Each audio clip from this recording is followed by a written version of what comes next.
Hello everyone, আসসালামু আলাইকুম। কী অবস্থা সবার?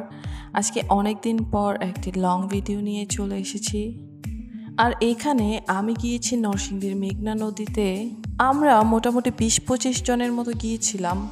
তো আমরা এক একজন এক এক জায়গা থেকে আসব। আর সেই জন্য নদীর পাড়ে সবার জন্য ওয়েট করছিলাম।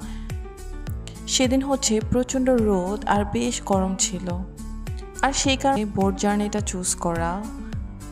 নদীতেই সারাদিন কাটানোর পর কোনো একটা সুইটেবল জায়গা দেখে আমরা সবাই গোসল করব। তো সেই ভাবনাকে মাথায় রেখেই বোট জার্নি শুরু করে দিয়েছি। নদীতে থেকে পার্শ্ববর্তী সিনারিগুলো ছিল একদম মন কাড়ার মতো।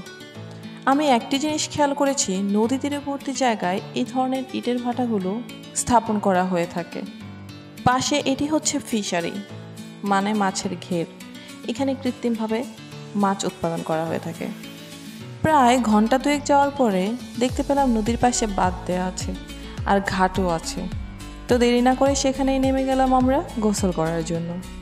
আর তারপরেই দুপুরের লাঞ্চ সেরে রোদ একটু পড়ে যাওয়ায় চলে এসেছি নৌকার ছাদে। সবাই মিলে পান বানানো খেলাম, প্রচুর আড্ডা, গল্প, গান আর অনেক মজা করলাম সারাটা দিন।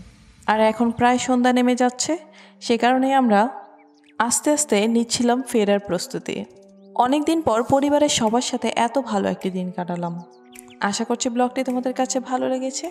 সবাই ভালো থেকো, দেখা হবে পরবর্তী কোনো ব্লগে। আল্লাহ হাফেজ।